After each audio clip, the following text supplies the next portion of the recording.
Okay, I want to talk to you a little bit. The Supreme Court is fixing to be ruling on gay marriage. And before I get started, let me preface one thing. I will march in the street with every gay in this country or anybody that wants to protest for equal rights for gays. And that means equal rights for gay couples. But let me make one thing clear. There is no such thing, has never been, a same-sex marriage. And the reason I say that is marriage has a definition, has had a definition for over 2,000 or 3,000 years.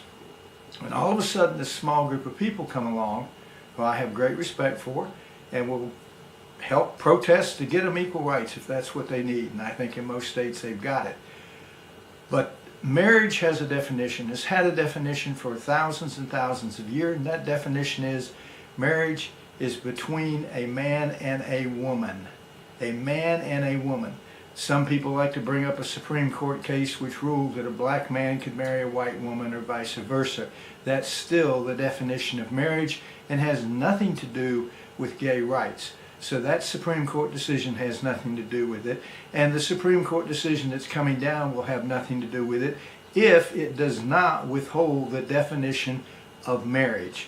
Because here's the thing, folks, again, and I would like to speak to my gay friends, and quite frankly, many of them have told me that they agree with me. It seems to be the activists, the militant leftists in the gay movement that want to push this because it's a division, it's a dividing point, and the leftists, regardless of whether it's the women leftist or who, seem to want to divide this country. The old saying, divide and conquer. But let's get down to facts, okay? Gay marriage has a definition. The definition's been around for thousands and thousands of years. You've got this large body of people around the world, quite frankly, who have a definition of marriage, and that definition is marriage is between a man and a woman. It is not only a religious thing, but it's a definition of a word. And this group of people, quite frankly, whether they're religious or not, believe in that definition as being between a man and a woman. So my question is simply this. If you're coming along and you're saying, we don't give a damn about your rights, we don't give a damn about your thoughts, we don't give a damn about what you think, but us little small group over here, we want to change the definition and we don't give a damn about what you think, then you're the bigots, and quite frankly, the group that wants that are really the uncaring people. They're really the intolerant people, and they're screaming, you got to be tolerant. Well, no. What you have to do is say, look, this group of people for thousands of years has had this definition. We're going to leave it alone. But we do want equal rights. We want the same rights as a married couple. We want the same rights as they have, and I think in most places you'll get them, and if you don't, I'll march in the street with you to get them. But here's the thing. I think if a gay couple walked into a bakery and said that we want a cake for a celebration of love, I don't think you'd get any argument even if they were Christians.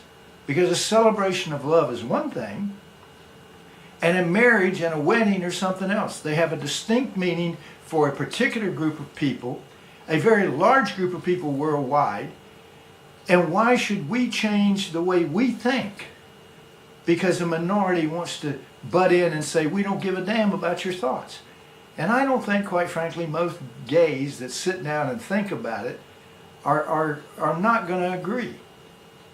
It's the militants, it's the ones that are pushing for division among blacks and whites and Christians and non-Christians that are trying to divide this country. So I just ask you, if you're a gay person, ask yourself a question. Is it really tolerant of me? Is it really right for me to force my definition of marriage on people who have had a definition of marriage for over 2,000 years? Am I being intolerant? Am I being a bigot? Ask yourself that. And quite frankly, I think if you change that one thing, if you get away from same-sex marriage and call it a marriage, you would be surprised how many Christians and how many Americans would join your side. But we're kind of being forced into it because of the press and the left and being called a bigot. Well, you can call me what you want. I'm not a bigot. and I'm not intolerant. But I won't ask you to do the same thing. Don't be intolerant of our wishes, of our definition, and of our way of life, and then we won't be intolerant of your way of life. But right now, there seems to be a large group of gay activists who are saying, we don't give a damn about you. And I don't think that's most of you. I don't think it's most Americans.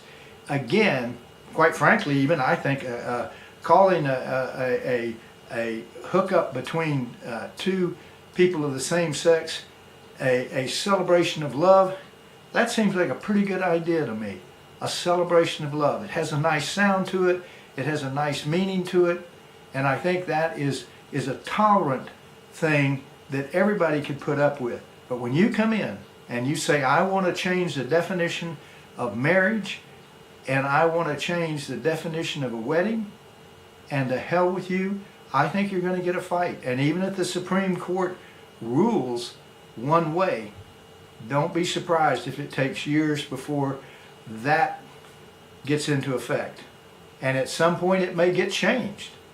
Because at some point, one of two things is going to happen. Either the country is going to move a little further left, it's about as far left as it can go, in which case you may be surprised at how gays are treated badly, or it's going to move to the conservative side and good things are going to happen, but that ruling could be overturned as far as calling it same-sex marriage. There is no such thing. There is no definition, except in the last couple of years. There's no definition that would allow it to be called same-sex marriage.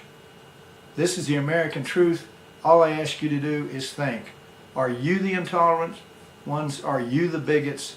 Are you the ones that are saying to hell with a large group of people and forcing them to change their way of thinking so that you can have your way of thinking, and that's just intolerant.